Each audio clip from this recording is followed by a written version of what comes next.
अगर आपने ये वीडियो ओपन कर ही ली है तो एटलीस्ट आप 2 मिनट टाइम दीजिएगा, उतना आप शॉर्ट देखना। जो आपने प्लान किया होगा कि शॉर्ट देखूंगा, तो वो ना देखकर 2 मिनट आप इस वीडियो को देखना, अगर आप यूपीएससी एस्पिरेंट हैं तो। ठीक है। तो यहाँ पर ये सिंगल डॉक्यूमेंट आपकी यूपीएससी प्रीलिम्स के लिए जो भी पॉलिटी और कॉन्स्टिट्यूशन से रिलेटेड क्वेश्चन आते हैं उसमें, और इसमें मैंने सीडीएस हो गया, सीएपीएफ हो गया, एनडीए हो गया, और आईएएस एग्जाम में जितने भी पीवाईक्यू यूपीएससी प्रीलिम्स में आए हुए हैं पॉलिटी से और कॉन्स्टिट्यूशन से रिलेटेड, और फिर उनका मैंने एक, जैसे कि कुछ पीवाईक्यू जो बहुत ज़्यादा रिपीट हुए हैं उनसे रिलेटेड पीवाईक्यू का मैंने खुद hand written notes different different source से मिलाकर बनाया है। ठीक है। तो ये आपके, अगर आप ये पूरा डॉक्यूमेंट फॉलो करते हो, और अगर मैं ये कंटिन्यू रखता हूँ, दोनों कंडीशन है, क्योंकि कंटिन्यू रखने के लिए आपका सपोर्ट भी चाहिए, विदाउट सपोर्ट तो it is not possible to continue this. Okay. तो अगर मैं कंटिन्यू रखता हूँ, और जो कि डिपेंड करता है आपके सपोर्ट पे, तो आपकी प्रीलिम्स जब आप देखेंगे कि अभी अगर हम बात करें तो हमारे प्रीलिम्स में जो पॉलिटी के क्वेश्चन आ रहे हैं, अगर हम 2023 से 24 और 22 इवन, अगर इन 3 इयर्स की बात करें तो पॉलिटी के क्वेश्चन अराउंड मतलब 30% क्वेश्चन ऐसे आ रहे हैं जो काफ़ी हार्ड होते हैं, जो आपके लक्ष्मीकांत से भी सॉल्व होने में बहुत ज़्यादा प्रॉब्लमेटिक होता है। ठीक है। तो ऐसे क्वेश्चन को आपको कैसे सॉल्व करना पड़ता है, आपको एनसीईआरटी से डाटा उठाना पड़ता है, आपका करंट अफेयर मजबूत होना चाहिए। तो अगर ये डॉक्यूमेंट जो मैंने बनाया अगर आप ये फॉलो करते हो बहुत ही मन लगा के ऑफ कोर्स, तो आपके जितने भी क्वेश्चन उसमें 95% क्वेश्चन यहीं से आ जाएंगे। पॉलिटी और कॉन्स्टिट्यूशन से रिलेटेड 95% क्वेश्चन आपको इसी डॉक्यूमेंट से मिल जाएंगे जब आप प्रीलिम्स देकर आओगे तो अब ये आप पर डिपेंड करता है कि आपको इसे कंटिन्यू रखने के लिए सपोर्ट करना है या फिर नहीं करना है। ठीक है। बाकी चलिए डिस्कस करना स्टार्ट करते हैं। ओके। सो इसमें यूपीएससी सीडीएस सीएपीएफ का क्वेश्चन मैंने इसे सेपरेट सेपरेट नाम नहीं लिखा है। ठीक है। तो एक ही साथ दे दिया है आपको। इसमें थीम आप आइडेंटिफाई कर सकते हैं बहुत इजीली। ठीक है। तो ये यूपीएससी का ही क्वेश्चन है आपका। इसमें पूछा गया कि अटॉर्नी जनरल ऑफ इंडिया जो होता है and solicitor general of India are the only officer of the government who are allowed to participate in the meeting of the parliament. तो अगर हम कॉन्स्टिट्यूशन की बात करें तो attorney general of India is mention in the article 76 of the constitution of India. ठीक है। And as per the constitution only attorney general of India एक ऐसी ऑफिस है और ओनली ऑफिसर्स है जो कि पार्टिसिपेट कर सकता है पार्लियामेंट में, पार्लियामेंट के प्रोसीडिंग में, पार्लियामेंट के मीटिंग्स में। बट इवन इनको कोई वोटिंग पावर्स नहीं है, ये पार्लियामेंट में वोट नहीं कर सकता। ठीक है। बट अगर हम सॉलिसिटर जनरल ऑफ इंडिया की बात करें तो इवन ये कॉन्स्टिट्यूशनल पोस्ट भी नहीं है। Solicitor general of India is not a constitutional post under the constitution of India. तो ये आप याद रखेंगे। तो यहाँ पर ये इनकरेक्ट हो जाएगा। फिर देखिए यहाँ पर कह रहे हैं कि according to the constitution of India, जब भी कहे कि according to the constitution of India तब आपको मतलब 80% चांस है कि वो ऑप्शन क्या होगा, रॉन्ग होगा। ठीक है। तो according to the constitution of India attorney general of India submits his resignation when the government which appointed him resigns। तो देखिए it is not according to the constitution of India, it is as a convention. जब भी जो government ने attorney general of India को appoint किया था वो रिजाइन करेगी या फिर वो गवर्नमेंट का टेन्योर पूरा हो जाएगा, कोई न्यू गवर्नमेंट अगर आती है तो फिर एज अ कन्वेंशन जो अटॉर्नी जनरल ऑफ इंडिया होते हैं वो रिजाइन कर देते हैं अपनी पोस्ट से। ठीक है। तो यहाँ पर आपको ये पूरा क्लियर हो गया। तो यहाँ पर आपका कौन सा neither one not two would be correct. ठीक है। फिर ये देखते हैं क्वेश्चन, ये कह रहा है कि कंसीडर द फॉलोइंग स्टेटमेंट्स। कह रहा है कि solicitor general of India is a constitutional post. मैंने बताया कि जो सॉलिसिटर जनरल ऑफ इंडिया ये कोई कॉन्स्टिट्यूशनल पोस्ट नहीं है, ठीक है, ये कॉन्स्टिट्यूशनल पोस्ट नहीं है। सॉलिसिटर जनरल ऑफ इंडिया को कोई अधिकार नहीं है कि वो पार्लियामेंट के प्रोसीडिंग में पार्टिसिपेट करें, ठीक है, तो ये आप याद रखेंगे।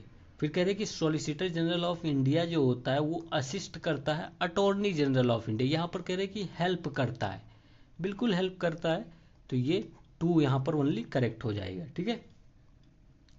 फिर और हम बात करें यहाँ पर देखिए, ये कह रहा है कि who among the following can attend the meeting of both the house of parliament while not being of member of either house. इसका मतलब है कि कौन इसमें से पार्लियामेंट की मीटिंग अटेंड कर सकता है विदाउट कि वो उस पार्लियामेंट का मेंबर है। तो एक ओनली एक ऑफिस है ऐसी जो कि है attorney general of India, AGI, ठीक है। ये एक ओनली भी यूज करे कि ओनली ऑफिसर्स, तो ये ओनली ऑफिसर की अटॉर्नी जनरल ऑफ इंडिया जो पार्लियामेंट का मेंबर ना होते हुए भी पार्लियामेंट की मीटिंग को अटेंड कर सकता है, प्रोसीडिंग में अटेंड कर सकता है, ठीक है। तो ये आप याद रखेंगे। फिर ये क्वेश्चन देखिए, इसमें पूछा गया कि which of the following statement is are correct. ये नेक्स्ट से है, पहले अब हम देख लेते हैं कि यहाँ पर अटॉर्नी जनरल और सॉलिसिटर जनरल के बारे में देख लेते हैं। तो पहले सॉलिसिटर जनरल ऑफ इंडिया की बात जब हम करते हैं तो आप याद रखेंगे कि इसका काम क्या है, to assist the attorney general of India, ठीक है। और इसका कहते हैं ये कॉन्स्टिट्यूशन में मेंशन ही नहीं है, ये पोस्ट ही नहीं मेंशन है भाई कॉन्स्टिट्यूशन में, बहुत इंपॉर्टेंट है ये, वेरी इंपॉर्टेंट, कि ये तो कॉन्स्टिट्यूशन में ही मेंशन नहीं कि ऐसी कोई पोस्ट होगी इंडिया में, ठीक है। फिर इसको कहा जाता है second highest law officer of India. Attorney general of India को क्या कहा जाता है, हाईएस्ट लॉ ऑफिसर, ठीक है। तो ये कौन हो गया, सेकेंड हाईएस्ट लॉ ऑफिसर, ठीक है। ये एक स्टेचुटरी पोस्ट है, मतलब ये कोई कॉन्स्टिट्यूशनल पोस्ट नहीं है, कॉन्स्टिट्यूशन में इनका कोई मेंशन नहीं है, इसको एक लॉ के अंडर बनाया गया है, इस पोस्ट को क्रिएट किया गया है लॉ के अंडर। और कौन अपॉइंट करता है सॉलिसिटर जनरल ऑफ इंडिया को, प्रेसिडेंट, प्रेसिडेंट ही अपॉइंट करेगा, ठीक है। फिर एलिजिबल फॉर री अपॉइंटमेंट, ये बहुत इंपॉर्टेंट है कि solicitor general of India eligible होते हैं री अपॉइंटमेंट के लिए। फिर कहते हैं रेजिग्नेशन, ये किसको सौंपेगा, सॉलिसिटर जनरल ऑफ इंडिया। यहाँ पर यूपीएससी ट्रिक लगा सकता है कि solicitor general of India resign to the attorney general of India, नहीं ऐसा नहीं होता। सॉलिसिटर जनरल ऑफ इंडिया किसको रिजाइन करेगा, प्रेसिडेंट को, ठीक है। तो यहाँ पर आप वो वाला रूल मत लगा लेना कि प्रेसिडेंट रेजिग्नेशन देगा वाइस प्रेसिडेंट को और वाइस प्रेसिडेंट देगा प्रेसिडेंट को, वो वाला रूल यहाँ पर नहीं लागू हो रहा, ठीक है। फिर नोट में क्या लिखा है कि additional solicitor general is also appointed by same, मतलब बाय द प्रेसिडेंट। तो क्या हो गया, अटॉर्नी जनरल हो गया और इसको हेल्प करने के लिए हो गई सॉलिसिटर जनरल। फिर ये सॉलिसिटर जनरल को हेल्प करने के लिए कौन हो गया, एडिशनल सॉलिसिटर जनरल, ठीक है। तो ये आप याद रखें, ये दोनों पोस्ट कहीं कॉन्स्टिट्यूशन में मेंशन ही नहीं है भाई, यहाँ पर आप ये याद रखेंगे। फिर हम अगर अटॉर्नी जनरल ऑफ इंडिया की बात करें, AGI की बात करें, तो आपको क्या क्या इसमें याद रखना है, 1 मिनट। हाँ, तो अगर हम अटॉर्नी जनरल ऑफ इंडिया की बात अगर हम करें तो आर्टिकल 76 जो है कॉन्स्टिट्यूशन ऑफ इंडिया का कहता है कि अटॉर्नी जनरल जो होगा वो highest law officer of the country है, ठीक है।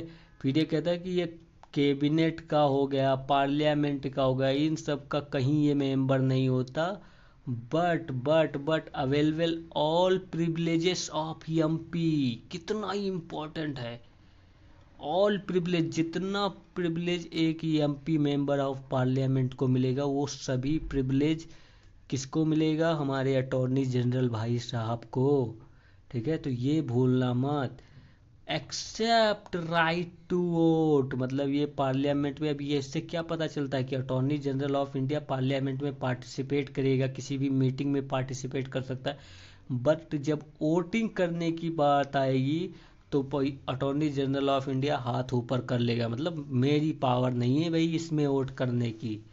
ठीक है। फिर कहता है कि ये कोई फुल टाइम मेंबर नहीं होता गवर्नमेंट ऑफ इंडिया का, ये फुल टाइम का कोई काउंसलर नहीं है गवर्नमेंट ऑफ इंडिया का। सो सो नॉट डिवेड फ्रॉम प्राइवेट प्रैक्टिसेस, क्योंकि ये फुल टाइम मेंबर ही नहीं है जब गवर्नमेंट ऑफ इंडिया का, फुल टाइम ऑफिसर ही नहीं है, तो फिर ये कोई भी प्राइवेट प्रैक्टिस कर सकता है। ठीक है, किसी भी प्राइवेट प्रैक्टिस में पार्टिसिपेट कर सकता है, बट कंडीशन क्या है कि वो प्रैक्टिस गवर्नमेंट ऑफ इंडिया के अगेंस्ट नहीं होनी चाहिए। ठीक है। फिर कहता है कि no right to vote like MP, ये मैं पहले ही बता चुका हूँ, but right to take part in proceeding in both the house of parliament. ये मैं इतना बार क्यों रिपीट कर रहा हूँ, क्योंकि ये यूपीएससी ने कई बार ट्रिक करके पूछा है। फिर कह रहे कि अपॉइंटमेंट कौन करेगा, तो प्रेसिडेंट ही करता है, कोई फिक्स टर्म नहीं होता भाई, जब प्रेसिडेंट का मन करे सुबह उठ के बोले जाओ तुम ऑफिस से। ठीक है, तो नो फिक्स टर्म। फिर क्वालिफाइड, इसकी एलिजिबिलिटी क्या है, क्वालिफाइड टू बी अ जज ऑफ सुप्रीम कोर्ट, यहाँ पर लिखा है जज of supreme court, not high court, not high court भाई, समझना कि उसी को प्रेसिडेंट अटॉर्नी जनरल अपॉइंट करेगा जो क्वालिफाइड है सुप्रीम कोर्ट का जज बनने के। ठीक है, तो ये आप याद रखेंगे, सुप्रीम कोर्ट है यहाँ पर, हाई कोर्ट नहीं है। फिर कह रहा है कि no ground of removal mention in the constitution, कोई भी ग्राउंड नहीं मेंशन है कॉन्स्टिट्यूशन में कि इस ग्राउंड पे अटॉर्नी जनरल ऑफ इंडिया को ऑफिस से बाहर फेंक सकते हो। तो ये कन्वेंशनली रिजाइन कर देता है जब गवर्नमेंट रिप्लेस होती है, जब गवर्नमेंट चेंज होती है। ठीक है। फिर रेजिग्नेशन किसको देगा, ये प्रेसिडेंट साहब को ही रेजिग्नेशन देगा, जिन्होंने अपॉइंट किया था उन्हीं को ये देंगे रेजिग्नेशन। फिर कह रहे हैं कि may be removed by president any time, कभी भी, क्योंकि फिक्स टर्म नहीं तो कभी भी प्रेसिडेंट इनको रिमूव कर सकता है। और ये मोस्ट इम्पोर्टेंट कि री अपॉइंटमेंट पॉसिबल है, पॉसिबल है। ठीक है, री अपॉइंटमेंट इज पॉसिबल। फिर he is not a government servant, ये आपको याद रखना है कि attorney general of India is not a servant of government. ठीक है।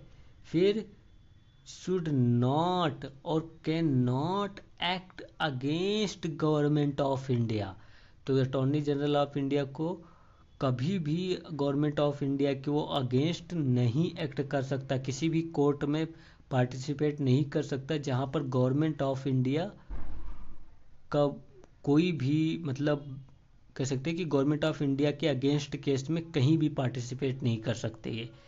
फिर रेम्यूनरेशन की बात करें तो प्रेसिडेंट ही डिसाइड करता है भाई, प्रेसिडेंट के पास सारी पावर है इनसे रिलेटेड, इनके कर्ता धर्ता प्रेसिडेंट ही हैं।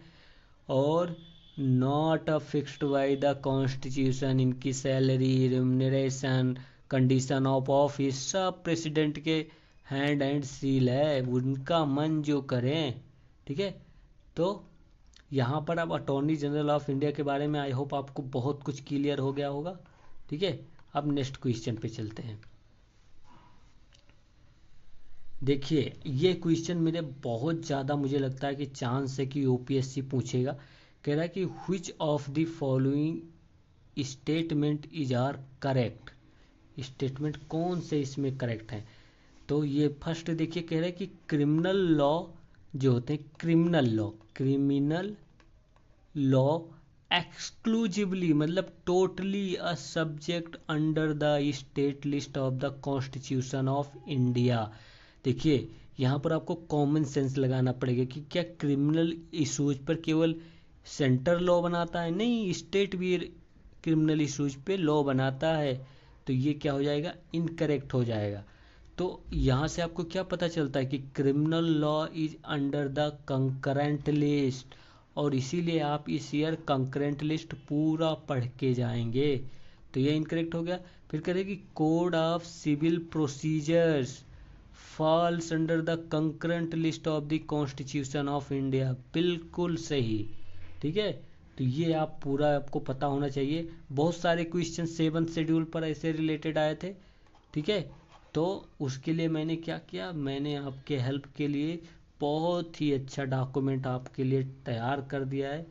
बस आपको ध्यान देना है कि 7th शेड्यूल जो कॉन्स्टिट्यूशन ऑफ इंडिया का है और आर्टिकल 246 है, वो डिवाइड करता है power between the centre and states. Okay, और ये मेंशन करता है 3 लिस्ट का, union list, concurrent list and state list. मेरा क्या है कि आप ये याद रखेंगे कि सबसे ज़्यादा सब्जेक्ट किस में है, यूनियन लिस्ट में है। यूनियन लिस्ट में सबसे ज़्यादा सब्जेक्ट है, और ये सब्जेक्ट कैसे हैं आप ये याद रखेंगे, एटॉमिक, वार एंड पीस पर कोई भी रेगुलेशन लाना है, करेंसी, ये भी याद रखेंगे, करेंसी रिलेटेड जो भी लॉज हैं ये सब पार्लियामेंट ही बना सकता है। मतलब यूनियन लिस्ट वो लिस्ट है जिसपे एक्सक्लूसिवली या कह सकते हो only in every circumstance only parliament can have power to make law over the union list. ठीक है, तो यहाँ पर आप ये भी याद रखेंगे, पोस्ट एंड टेलीग्राफ, ठीक है, बैंकिंग, रेलवेज, इन सब पे रेगुलेशन जो बनाएगा पोर्ट्स, ये पार्लियामेंट बनाएगा। फिर कंकरेंट लिस्ट क्या है, जिसमें पार्लियामेंट प्लस स्टेट दोनों लॉ बना सकते हैं, बट अगर कोई इनमें कॉन्फ्लिक्ट होता है तो पार्लियामेंट का लॉ ज़्यादा वैलिड होगा स्टेट के। तो ये सही है। ठीक है, तो ये आप याद रखेंगे पूरा। ठीक है, बट स्टेट का लॉ जो है वो अप्लाई हो सकता है इफ प्रेसिडेंट जो है वो अपना सिग्नेचर कर दे, इस पे एसेंट अपना दे दे। ठीक है, ये आपको पता ही होगा। फिर अगर हम कंकरेंट लिस्ट की बात करें तो एजुकेशन आप याद रखेंगे, ट्रांसफ़र ऑफ प्रॉपर्टी याद रखेंगे, फॉरेस्ट याद रखेंगे, ट्रेड यूनियंस याद रखें, अडॉप्शन एंड सक्सेशन, और यहाँ पर देखिए criminal law, civil procedure code and preventive detention, ये तीनों किसके पार्ट हैं, ये आपके पार्ट हो जाएंगे कंकरेंट लिस्ट।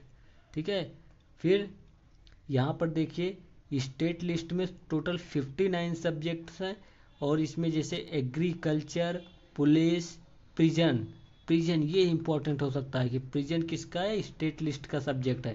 फिर लोकल गवर्नमेंट एंड लिकर, इन सब पर कौन लॉ बना सकता है, only state government in normal situation. Normal situation अगर प्रेसिडेंट रूल लग जाता है तो फिर कौन लॉ बनाने लगेगा, पार्लियामेंट को पावर चली जाएगी ये। ठीक है, तो ये आप याद रखेंगे। फिर यहाँ ये वाला बहुत इंपॉर्टेंट है। ठीक है, इनका कहने का मतलब है कि 7th शेड्यूल जो कि आर्टिकल 246 भी है, उसमें यूनियन लिस्ट पे एक्सक्लूसिवली किसकी पावर होती है लॉ बनाने की, पार्लियामेंट की। फिर स्टेट लिस्ट की बात करें तो नॉर्मल सिचुएशन में स्टेट ही लॉ बनाएगा। कंकरेंट लिस्ट की बात करें तो बोथ यूनियन और स्टेट बना सकते हैं, बट अगर कॉन्फ्लिक्ट होता है तो यूनियन का लॉ क्या करेगा, सुपरसीड करेगा। फिर देखिए रेसिडुअरी पावर कितना इंपॉर्टेंट है। रेसिडुअरी पावर पे कौन लॉ बनाएगा, only union alone have power to make law over the residuary subject. Residuary subject कौन से होते हैं, वो सब्जेक्ट जो किसी भी लिस्ट में नहीं मेंशन्ड है, किसी भी लिस्ट में नहीं है। जैसे साइबर से रिलेटेड लॉ कौन बनाएगा, यूनियन ही बनाएगा।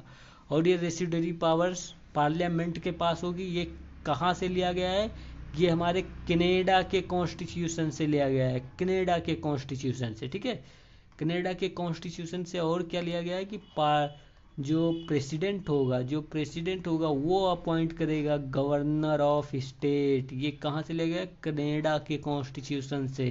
ठीक है, तो वेरी इंपॉर्टेंट क्या पॉइंट आपको याद रखना कि contempt of court, bankruptcy and insolvency. ठीक है, contempt of court, bankruptcy, insolvency, contracts हो गए, जो कोई कॉन्ट्रैक्ट्स हो गए, प्रिवेंटिव डिटेंशन हो गया, civil procedure, criminal laws, adulteration of food, protection of wild animal population and family planning and newspaper से रेगुलेशन, इन सब के कहाँ पर रखा गया है, कंकरंट लिस्ट में। तो ये आप थोड़ा याद रखेंगे, इस बार बहुत ज़्यादा चांसेस है कि यूपीएससी क्वेश्चन पूछेगा ही पूछेगा 7 शेड्यूल पे, ठीक है। तो बताइएगा कि इसको कंटिन्यू रखना है कि नहीं, बहुत सारे हैं, आप देख सकते हैं बहुत ही अच्छे से मैंने बनाया है। तो अगर आप चाहेंगे तो कंटिन्यू किया जाएगा, नहीं तो इसको बंद कर दिया जाएगा, ठीक है। जय हिंद, जय भारत।